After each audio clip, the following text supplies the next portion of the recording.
안녕하세요, 리키텍TV의 리키텍입니다. 오늘은 리키텍TV의 첫 국산차 리뷰입니다. 바로 요 근래 가장 핫한 차 중에 하나인 아반떼 CN7 모델입니다.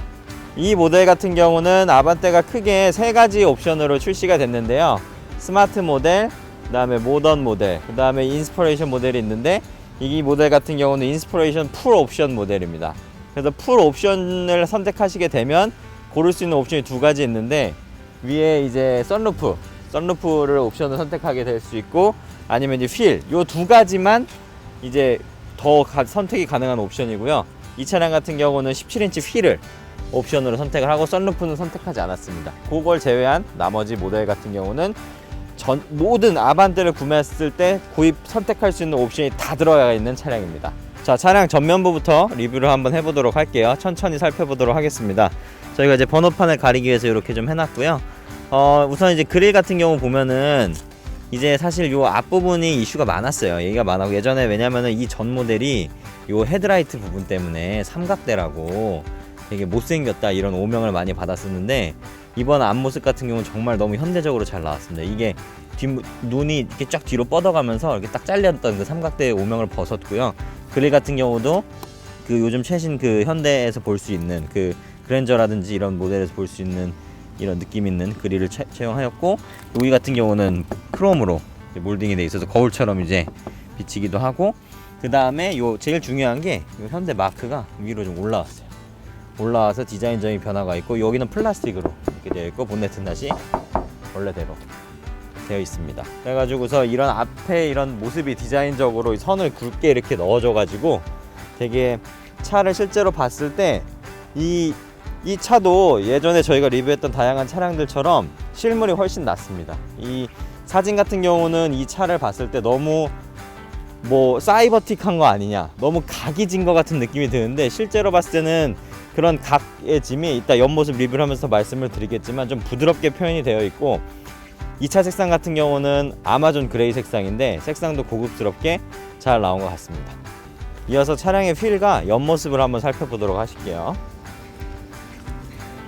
이 차 같은 경우는 이제 휠을 옵션으로 선택을 했습니다. 옵션으로 선택을 했고, 그래서 17인치 휠인데 휠 디자인도 좀 감각적으로 이렇게 돼 있어서 되게 세련되게, 그냥 보통의 17인치 휠에서 찾아보기 힘든 일반 차량보다 훨씬 더 디자인적으로 칭찬을 받는 이유를 여기서 이제 알 수 있을 것 같고요. 그 다음에 이 옵션을 선택하게 되면서 이 차의 가격이 2,400만원, 2,422만원 정도, 이 옵션 선택 안 하면 2,300만원 후반 정도고, 그래서 풀옵션을 했을 경우는 2,400만원 정도에 이제 구매가 가능한 걸로 알고 있습니다. 그 다음 이제 옆면으로 오시면 이제 그 처음에 티저 영상이나 이제 아반떼 영상에서 가장 이제 이슈가 많이 됐던 것이 사실은 요 부분이에요. 이렇게 앞에 펜다에서부터 쭉 이게 선이 쭉 뻗어 나오면서 여기가 안으로 한번 각이 들어가 있고, 다시 한번 튀어나와 있는 것처럼 각이 내려지면서 삼각형으로 약간 입체적으로 나오는데, 사실은 이 디자인이 이제 호불호가 갈릴 수도 있고, 너무 영한 거 아니냐, 또 이렇게 너무 이제 앞서 나간 디자인이 아니나 싶었는데, 실제로 보시면 이 컬러감하고 이게 조화가 잘 맞아서 그렇게 각진 것이 느껴지지가 잘 않고, 저도 영상으로 봤을 때 이 차의 디자인과 실제로 봤을 때 디자인은 좀 차이가 있습니다. 그래서 그런 점들을 감안하셔서 좀 고려를 하시면 차를 선택할 때 도움이 많이 되실 것 같아요. 자, 이제 옆면에서부터 후면부 리뷰로 들어갈 텐데요. 이 디자인적인 측면을 한번 감상해 보시죠. 이 전체적인 프론트에서부터 차 프런트에서부터 저 삼각대 논란이 있었던 헤드라이트가 이제 극복을 하고, 새로운 라이트에서 선이 쭉 이어지면서 전체적으로 뒤에 이 라인까지는 쿠페 스타일로, 옛날에 아우디 A7 스타일의 그 시그니처 스타일로 쭉 내려오는 듯한 이 모양이 되어 있습니다. 그래서 뒷면을 한번 이어서 같이 보시면 정말 깜짝 놀랐습니다. 깜짝 놀랐고, 정말 이제 국산차, 외제차의 이제 구분이 정말 이제는 좀 무의미한 것이 아닌가. 왜냐면 사실은 리키텍 같은 경우는 맨 처음 첫 차, 그때 차 토크에서도 얘기했지만 그 집에 있던 차 EF 소나타 이후에는 솔직한 얘기를 한 번도 국산차를 탄 적이 없습니다. 탄 적이 없는데, 이제는 이제 그럴 필요가 없겠다. 이 디자인적인 측면이, 특히 오히려 요 글씨체라든지 요런 이제 리어등, 램프등이라는 디자인이라든지 그리고 요 머플러 같은 경우도 이게 페이크긴 한데 실제 머플러는 요 오른쪽 밑에 안쪽에 숨겨져 있고, 요런 디자인적인 측면이라는 게 정말 이제는 뭐 오히려 요즘 그때 저희가 얘기했던 이 클래스의 페이스리프트 된 디자인이라든지 그런 시그니처 디자인들보다 훨씬 앞서 나가는 게 아닌가 그렇게 생각을 하고, 이제 트렁크를 열어서 한번 후면부 리뷰도 보도록 하겠습니다. 트렁크 같은 경우는 요 가운데 있는 버튼 요걸 누르게 되면은 전동식은 아니고 이제 수동으로 열리게 되고요. 정말 또 한번 깜짝 놀란 게, 저희가 많은 차량을 리뷰했는데 여러분이 한 가지 감안하고 보셔야 되는 게, 이 아반떼 같은 경우는 준중형 세단입니다. 사실은 저희가 그때까지 리뷰했던 뭐 E클래스라든지 볼보 S90, 나는 SUV 차량들에 비해서 원래 차 자체가 작게 나온 차인데 이 공간감이 엄청납니다. 이게 여기서 이 안쪽으로나 이 깊이까지 이런 역시 현대차가 안에 공간감을 뽑아내는 거는 뭐 예전부터 유명했지만, 이 지금 요게 이렇게 달 정도로 이렇게 유명하고, 또 이게 준중형 세단임에도 또 폴딩이 적용이 돼서 그 시트 폴딩 하려면 요걸 이제 당기고 이제 이쪽으로 오셔서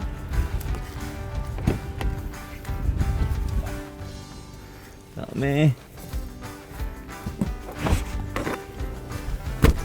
하면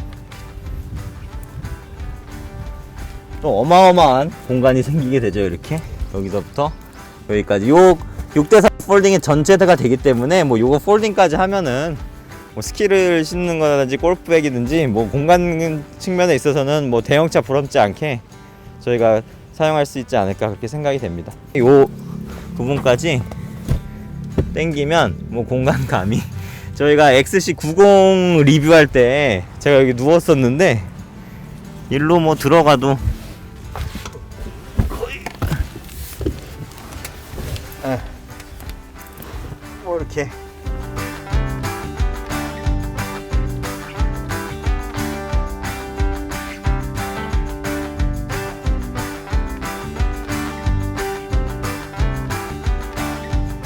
네, 이어서 차량 실내 리뷰를 진행해 보도록 하겠습니다. 네, 이제 차를 열어보도록 하겠습니다.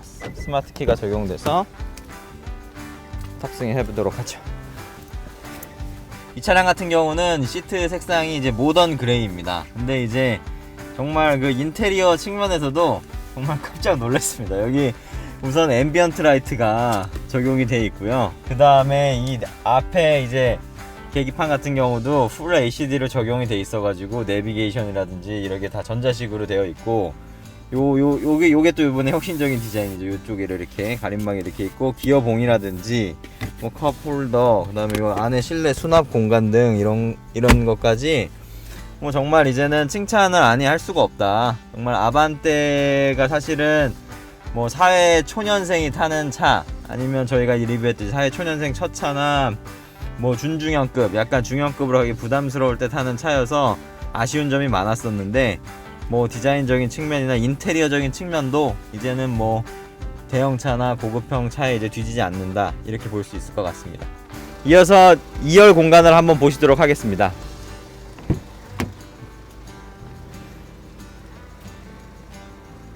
준중형 차인데 제가 한번 들어가서 앉아보도록 하겠습니다. 역시 뭐 예상은 했지만 정말 대단합니다.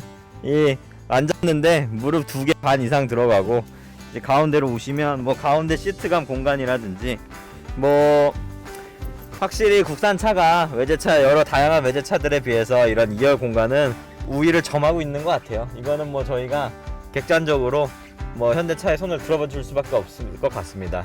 이 정도 크기면은 거의 뭐 5 시리즈나 2 시리즈보다도 거의 넓은 것 같고요. 체감상으로 정확히는 이제 뭐 저희가 찾아봐야겠지만, 뭐 무릎 레그룸이라든지 뭐 각도 이런 거는 예전에 제가 뭐 그랜저를 탔을 때 받았던 느낌이랑 큰 차이가 없습니다. 대부분의 시트는 이제 천연 소가죽으로 되어 있고요. 근데 이런 이제 뒷부분이라든지 이런 부분은 이제 패브릭으로 한 땀 한 땀 이렇게 되어 있습니다. 근데 뭐 마감이나 이런 것도 좀 고급스럽고, 뭐 2열에 대한 얘기는 공간에 대한 얘기가 주가 될 수밖에 없어요.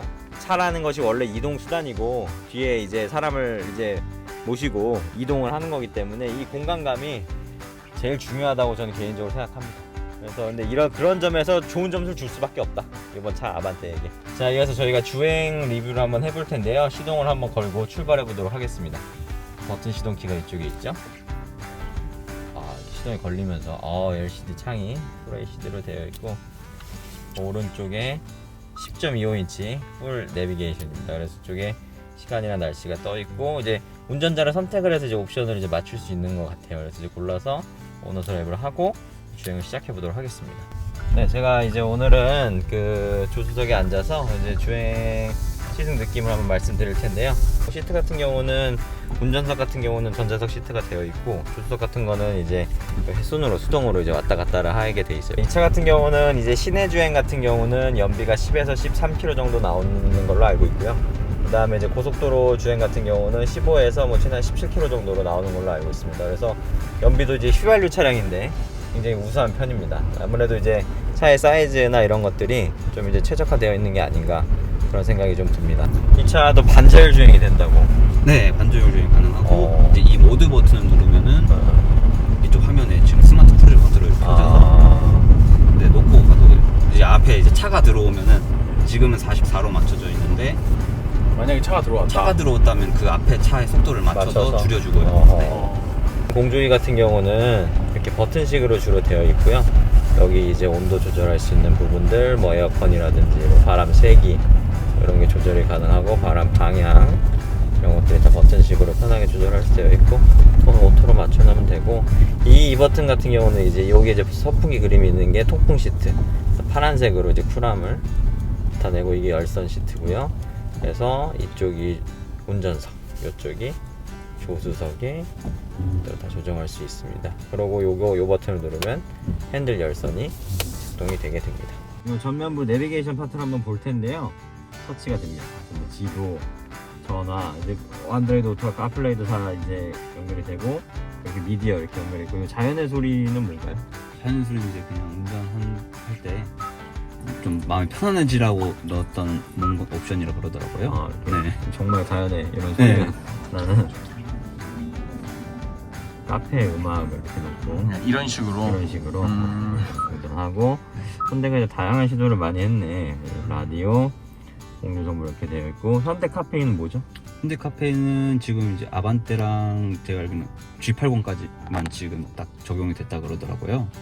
그래서 이제 결제할 때 주유소나 주차장 같은 곳에서 결제할 때 카드나 이런 걸 꺼내갖고 할 필요 없이 차 안에서 이걸로 하면은 결제가 가능한. 여기서 그냥 결제를 차 카드 등록만 해놓으면은 그러네요. 여기 주유소 나오고 주차장이라든지 이런 게 가능하고, 문 안 열고 이제 차 안에서 결제. 차 안에서 사실 뭐 카드를 꺼내거나 삼성페이를 하려도 핸드폰을 내야 되니까. 네. 그러면은 이거는 정해진 그런 주유소나 네, 이제 주차장이 있는 거죠? 현대랑 뭐라고 해야 되죠? 연동이 되어 있는 결합이 되어 네. 있는. 그런 쪽. 이제 여기 보면은 이게 2대까지 동시에 이게 가능하세요.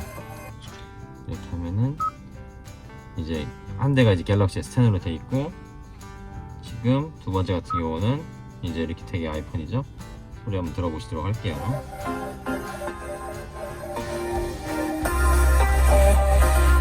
소리가 이거 아반떼 스피커라고 믿을 수 없을 정도의 사운드 시스템. 이제 이 차량 같은 경우는 어플로 원격 제어가 가능하다고 하는데요. 한번 설명 좀 해주실 수 있을까요? 네, 여기 블루링크가 있는데요. 블루링크 어플을 이제 누르시면은 이제 기본적으로는 이렇게 원격 제어 패널이 나와요. 여기서 이제 엔진 스타트 버튼 누르면은 이제 시동이 걸리는데, 이게 그냥 누르면 바로 시동이 걸리는 게 아니고, 눌렀을 때 이제 차량 내부 공조기 이제 설정을 좀 해줘야지 시동 걸리더라고요, 시동이. 그래서 원하는 온도를 맞추고 여기도 시간도 이제 얼마나 시동을 유지할 건지, 그리고 최대 10분까지 가능하고요. 그 앞유리에 이제 뭐 겨울에 성에가 껴 있다 그러면 제거를 먼저 해놓을 수도 있고, 이런 식으로 열선도 되고요. 통풍 열선 다 가능해가지고 여기 따로따로 제어도 가능하고, 맨 밑에 한 번에 제어도 할 수 있게끔 이렇게 돼 있더라고요. 이 상태로 완료를 누르시면 시동이 걸리는 시스템으로 되어 있어요. 지문 인식해 주시면 걸리는데, 기본적으로 한 2-3분 정도 걸리는 것 같더라고요, 체감상. 바로 좀 걸리는데? 바로 걸렸네요. 바로 걸리는데요?